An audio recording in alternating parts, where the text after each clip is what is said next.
Assalamualaikum warahmatullahi wabarakatuh. Pada pertemuan kali ini kita akan membahas mata kuliah Operasi Teknik Kimia 3 dengan saya sendiri Dr. Hendrik Sabdulajis, STMT di program studi Teknik Kimia Fakultas Teknik dan Sains Universitas Pembangunan Nasional Veteran. Tapi kali ini yang kita angkat adalah sistem operasi permisahan dalam khususnya unit operasi pemisahan yakni absorber.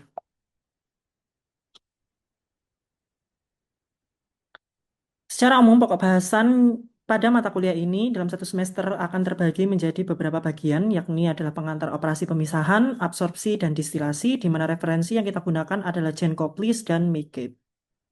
Operasi Teknik Kimia 3 pada UTS kali ini kita akan membahas tentang absorber yang dimulai dengan pendahuluan definisi, difusi, pembuatan garis operasi, penentuan stage, kolom berpacking, dan penentuan tinggi packing dalam kolom absorber dan striper. Kemudian pada UAS akan dilanjutkan dengan sistem distilasi.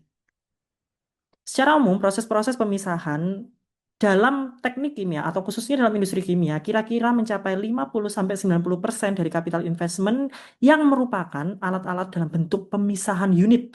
Kemudian, pemisahan ini dilakukan dengan kontak dua fase yang memperhitungkan didasarkan oleh proses equilibrium stage, di mana aliran yang meninggalkan stage berada dalam kondisi kesetimbangan.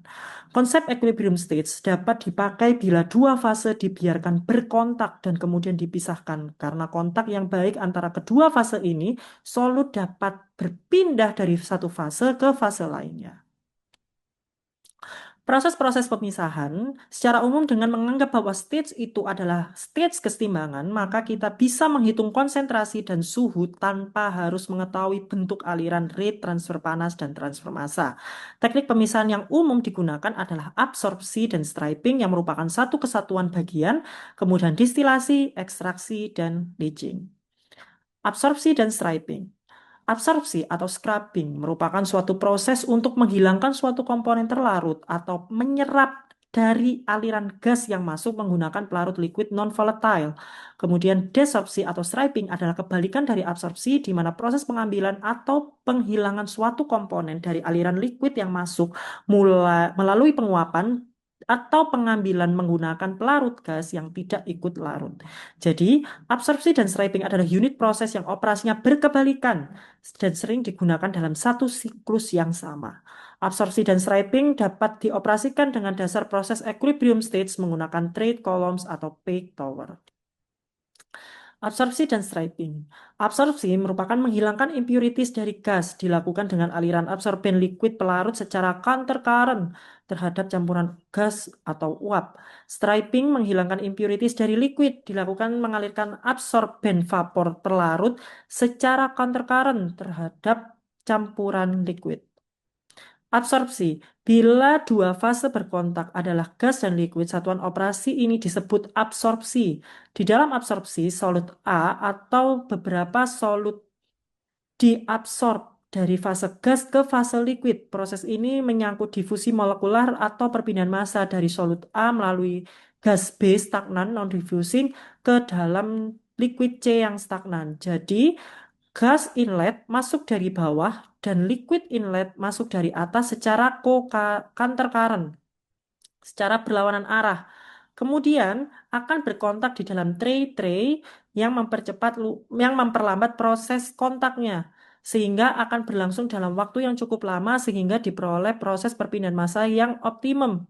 Kemudian gas yang sudah tidak mengandung solut atau gas yang sudah bersih akan keluar melalui atas, yakni di bagian gas outlet. Sedangkan liquid yang mengandung sejumlah solut akan diproses melalui bagian bawah dan diteruskan ke bagian striping untuk dimurnikan kembali. Secara umum, absorpsi dibagi menjadi dua, yakni absorpsi fisik dan absorpsi kimia, di mana gas yang mengandung solut akan berkontak dengan liquid cairan, yakni yang akan terlarut mengikuti absorpsi fisik, sedangkan kalau terjadi reaksi merupakan absorpsi secara kimia. Absorpsi fisik, jumlah gas terlarut akan meningkat jika tekanan sistem dinaikkan, temperatur sistem diturunkan. Absorpsi cenderung dioperasikan pada tekanan tinggi dan temperatur rendah. Regenerasi pelarut atau pada bagian striping dijalankan pada kondisi kebalikan dari absorpsi, yakni tekanan rendah dan temperatur tinggi. Faktor-faktor yang mempengaruhi absorpsi antara lain adalah luas permukaan. Semakin besar luas permukaan kontak antara gas dan pelarut, semakin tinggi pula peluang gas untuk berdifusi ke pelarut. Laju absorpsi juga semakin besar. Laju aliran fluida. Semakin kecil laju aliran fluida, waktu kontak antar gas dan pelarut akan semakin lama. Jumlah gas yang berdifusi juga akan semakin meningkat.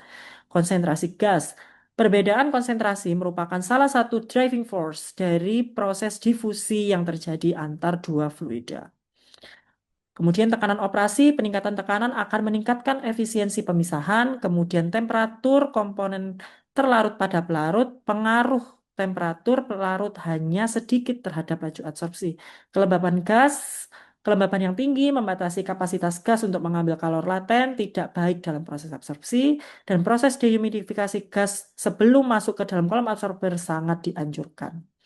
Mekanisme kerja absorpsi two fluid film model, yakni di antara fase gas dan cair terdapat dua lapisan yang stagnan, lapisan film gas dan lapisan film cair sepanjang interface.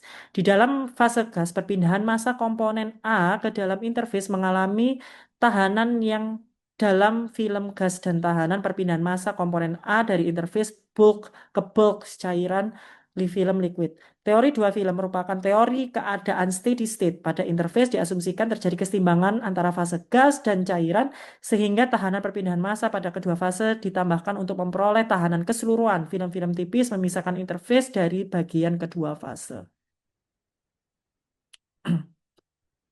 Kemudian, pada lapisan film, perpindahan massa terjadi secara difusi molekuler. Konsentrasi dan jarak perpindahan massa ketebalan film menentukan perpindahan massa yang terjadi. Oleh karena itu, dari berdasarkan hasil yang sudah saya jelaskan secara singkat, kalian dapat membuat tugas berupa mind map, yang mana mind map ini akan mempermudah saudara untuk mengerti tentang proses absorpsi dan difusi molekuler dalam industri kimia.